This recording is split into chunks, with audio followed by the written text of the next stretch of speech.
Grace and truth comes from John 1:14, where it says Jesus was full of grace and truth. Join us today on this podcast as we dive into deep revelation and find ways to make it understandable, cowboy style, simple.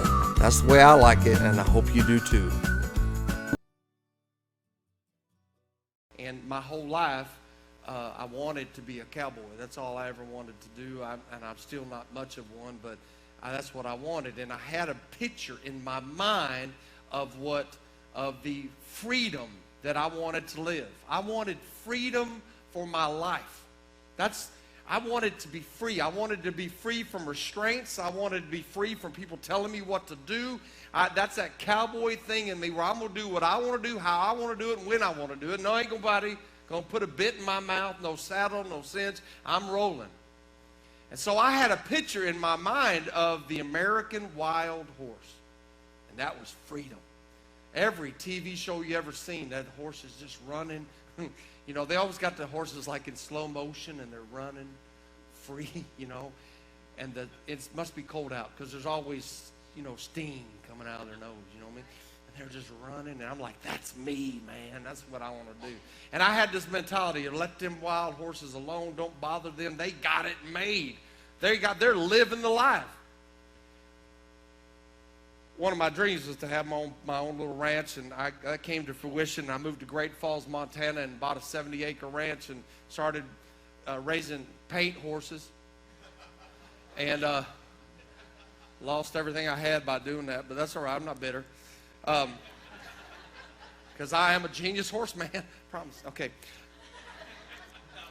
Not with the paint. So I'm out there one day, and these old codgety, everybody in Montana is codgety cowboys, and they come rolling up to me and say, hey, you want to go catch some wild horses? And I'm like, no. In my mind, I'm thinking, no, man, they got it made. Why would we just leave those horses alone? Let them be.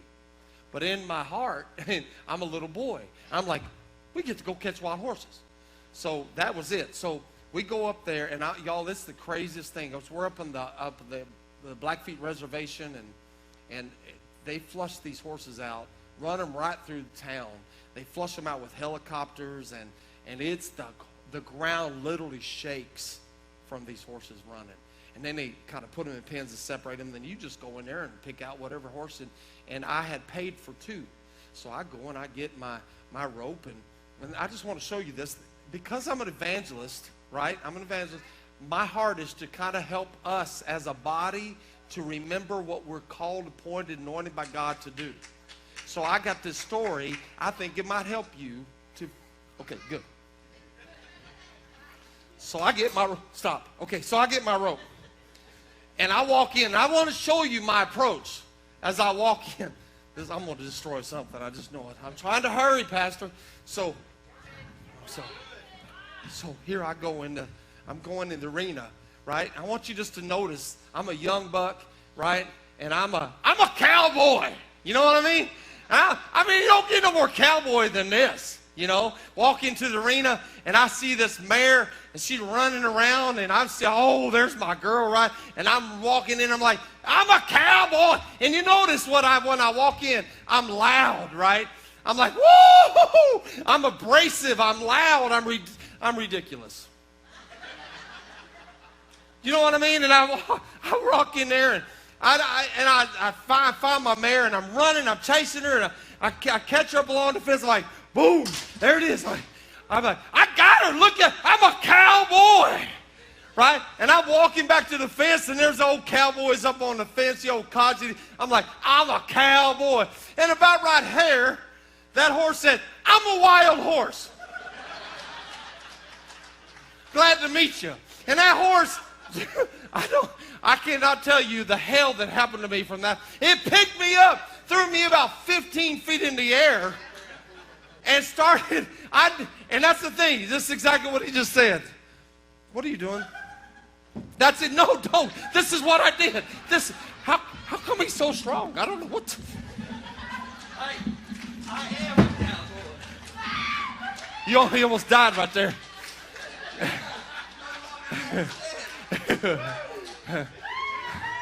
That's exactly what happened. This horse picked me up, threw me in the air. I came down, and when I came down, she came down after me, just pounding me, trying to nail me, she tried to kill me. And I'm rolling in the dirt and dusted and I look up in the fence, and those guys are just laughing at me. And all of a sudden, that horse started taking off, and I'm holding on the rope, and it's dragging me. It dragged me to Utah, I'm pretty sure. And I'm dragging it, and I'm like, the dirt's getting in places that dirt just shouldn't go. And I'm losing my breath. Dirt's getting in my mouth, my lungs. And all of a sudden I hear the cows, let go! Let go. I'm like, oh no, I ain't letting go now. I've come too far. Come on. I've come too far. I've held on too long. And I got right to the end of my rope. I'm right here. It burned my hands. My hands are burned right now, thanks to you. My hands are burned. My hands are sizzled through the gloves, everything. And about that time, I lost my breath. Have you ever lost your breath? No! Right? No! And I got right to the end. I thought, I'm going to die out here. And I didn't let go. And all of a sudden, it stopped. And I'm laying there, and the dirt's falling down. I'm holding on. And I'm like, what's going on? And all of a sudden, I hear the horse. I wore that horse plumb out. I'm going, and the horse, and we're having a good time, boy. And I'm like, oh yeah! Oh, come on. So I get up. He stole my horse from me. So I get up. That's all right. I'm not bitter at you yet. I get up. Here's where it gets powerful, man. From a distance. Remember, I was at a distance. And I never did really catch a view of her. And from a distance, she was beautiful. She was exactly what I wanted. Right? But as I started gathering my coils and getting up and walking closer, all of a sudden I started recognizing that things don't appear as good from a distance as they do when you get up close to a life that's wild. So as I gathered her up and I started getting close, all of a sudden I noticed some of the first things I noticed, please pay attention to this. I noticed that she was skin and bones. I noticed that you could see her withers. I mean, it was horrible. Then she had kick marks and bite marks all over her body. What I found interesting about that is I get all the others, but the kick marks and the bite marks, come on, that means they came from her own family. People that she got close to. People that say they love you. And they wounded her and kicked her and bit her and hurt her. And then as I got a little closer, I saw that her skin was literally crawling with worms and infestations and flies, and the smell coming off of her was atrocious. And then I looked up, and as I started to circle her, I noticed that her feet had grown out so long, her toes had grown out to where they were curling up. And this one had broken off into her quick, so she could barely even walk. Then, when I came around the side, I saw that she'd got kicked in the mouth. And that's why she was skinny, because the food was just falling out. Her teeth were caved in. Then on her backside, you could tell she'd been attacked by like a mountain lion or something, and there was just a raking of a scrape down the backside of her, and no one was there to put salve and healing balm and oil on her. So it had grown just pus and smelled. And all of a sudden I realized this is a God moment. And as I got close to her, I realized, you need me. You think you got it. You think you're free. You think you got it all figured out. But you need me. You need me. You need to come home with me. You need to let me love you. You need to let me shod your feet. You need to let me worm you. You need to let me put healing oil and balm over your life. Let me feed you. Let me grow you. Let me love you. Let me just love you. So I grabbed that horse, and she fought me and fought me and fought me, and I'm grabbing her, and we're trying to get into the trailer, and I'm talking, it took 30 minutes to get into that trailer. And I was on death's door. I was so tired. I was so tired. I finally got her up into the trailer, and my trailer was aluminum, and I'm laying my head on the cold aluminum and just, no, trying to catch my breath. No. And pretty soon one of them cosy old cowboys come up and says, hey, you going to go get your second one? I'm like, huh. And if I had a breath in my body, I would have said, no. Are you crazy? Did you not just see what happened? I almost died out there. But I couldn't breathe, so I was trying to catch my breath and figure out a way to get out of this second horse. You can have my money. I ain't doing that ever again. She bit me. She stomped on me. She dragged me. I'm not getting back in that arena again. And as I'm laying there trying to figure out how to get out of this, the Holy Spirit, it wasn't a loud voice. I don't know how to say it. I don't know how to explain it ever because it's so supernatural. This quiet voice spoke to my heart and just said, if not you, then who? Oh, wow. If you don't, come on, listen, I know you've been bit. I know that you've been kicked.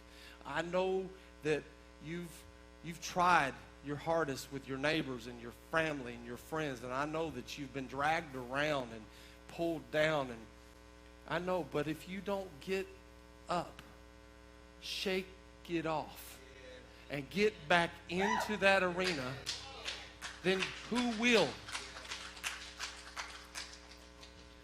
So I made a deal with God. I mean, literally, I felt like God was saying, shake it off. Shake it off. Get your butt back in that arena. Excuse me, this Cowboy Church, we can say. Get yourself back in that arena. Stop whining. Stop moaning. Stop complaining. And get back in the arena. It's your time. It's your place. It's your calling. It's who you are. Come on, this is bigger than this one horse. Come on. So I made a deal. You ever made a deal with God? I made a deal, but I made a deal with gritted teeth.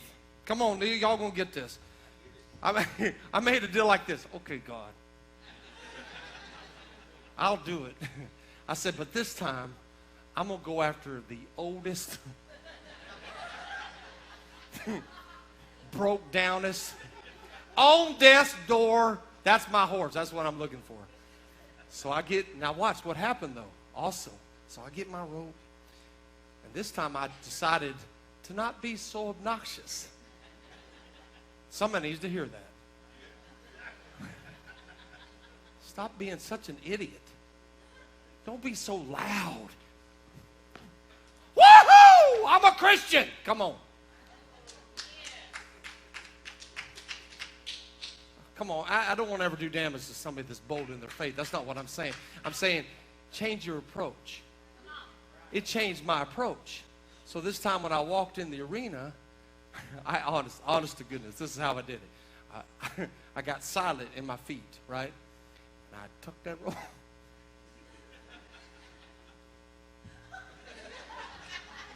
I'm not saying this is the best way to do it. I hope I'm using some humor, but this is honestly, this is what I did. And I walk in the arena and I see this old horse, this old man horse, right? He's an old man. And he's literally laying on the gate. He's barely, I think the gate held him up. And I walked in and I'm like, there's my guy. That's him right there. So I walked up and he's got his head turned that way. And I'm kind of sneaking up on him. And I just start to raise my rope like this. And I swear, as God is my witness, I don't know how it happened. I don't understand it. But that horse turned and looked at me, and he just lowered his head. And in front of all these old men, old codgety guys. Some of y'all out there, I can see you, old codgeties. I know you're kind. I walked up and I started bawling. And I went up there and I laid that rope across his neck. And I said, I know that you don't know the plans that I have for you. I know that you don't know me and you don't know what's going on, but I just want you to know you just made the greatest decision of your whole life. Because I'm gonna take you home with me, and I'm gonna cover you in love, and I'm gonna feed you, fix you, love you, feed you, all you know what I'm saying? Train you, give you a future and a hope. Come on. And then all of a sudden, instead of jerking that rope, come on, I gave a little slack. Gave just a little bit of lead slack. And I just led him. And he walked right into my trailer.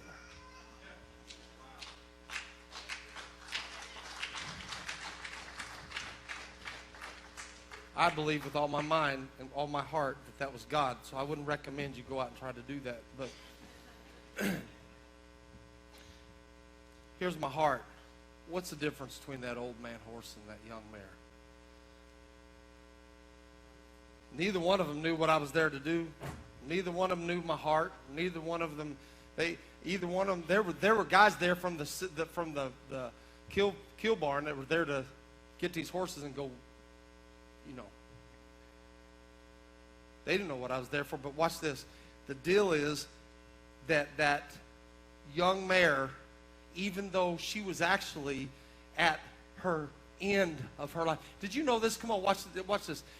I went and researched wild horses afterwards. You know that wild horses were never even designed by God to be wild in the first place? Did you know that it was the conquistadors that brought them over into America, and they were war horses? They had original blueprint of something powerful in their bloodline. They were something special, and they got left here. And when they got left here, they didn't have anybody to love them and to take care of them and to shod their feet and to feed them and to train them and to teach them. And so what happened is literally generation after generation after generation, they were removed from their original God blueprint of their life, and they became more and more wild.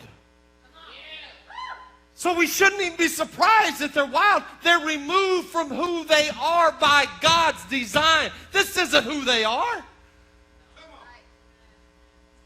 They're designed by God to be kept, to be loved, to be pets, to be partners. Not that. That's not a life of freedom. And I started thinking about the difference that old man. I found out too that wild horses only live to be between 7 and 10 years old. Because they were never called to be wild. And neither were you. You were called to be in the Father's barn, to be covered, to be kept, to be taught, to be trained. But watch this. What's the difference between that mare and that old? I asked that, but I say it like this.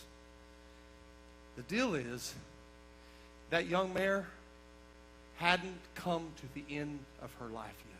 Hadn't come to the end of her own self yet. She didn't know how bad off she was because she was still, I got this. But that old man,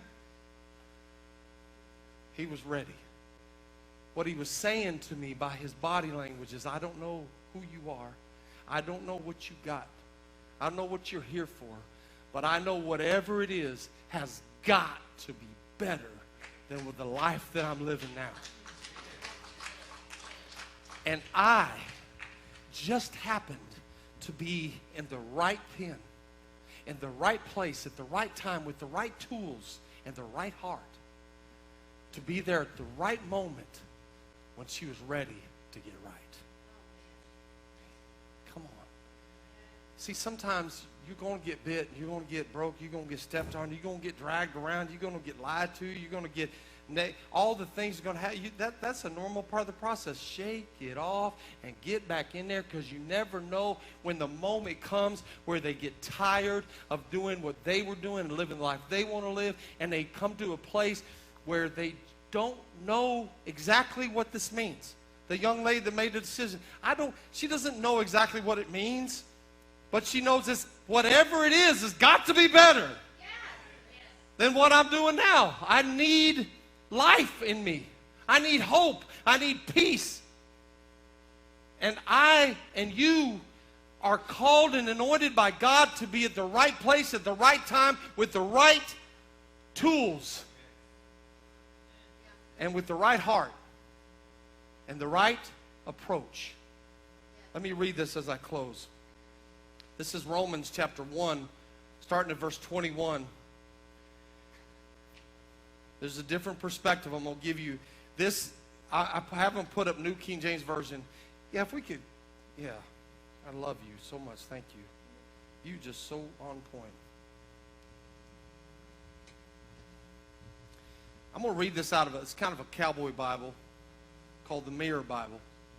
It just puts it into a beautiful words that I read better with. It says, "Yet man only knew him from a philosophical, religious way, from a distance." Philosophical, religious way. Man only knew him from a philosophical, religious way, from a distance. Let me tell you right now in my heart, you cannot know God from only a philosophical or religious way. You can't do it. And you most certainly cannot do it from a distance. And they failed to give him credit as God. They're taking him for granted, and lack of gratitude veiled him from them. And they became absorbed in useless debates and discussions. Come on, man. We're family. We got to stop fighting each other and stop hating on each other. And there's so much going on in the Facebook and all that. Don't get caught up on that. That's all distractions. Those are useless debates and discussions. Which, watch this, those useless debates and discussions further darkened their understanding about themselves. Their wise conclusions only proved their folly. Verse 23, they're losing sight of God. Watch this. They're losing sight of God made them lose sight of who they were. In their calculation, the image and likeness of God became reduced to a corrupted and distorted pattern of themselves. Suddenly, man has more in common with the creepy crawlies than with God's original blueprint. God did not call you to be wild. He called you to be His. It seemed like God abandoned mankind to be swept along by the lust of their hearts, of their own hearts, and to abuse and defile themselves. Instead of embracing their Maker as their true identity, they preferred the deception of a warped identity. Religiously, then, giving it their affection and devotion. By being confused, watch this is so powerful.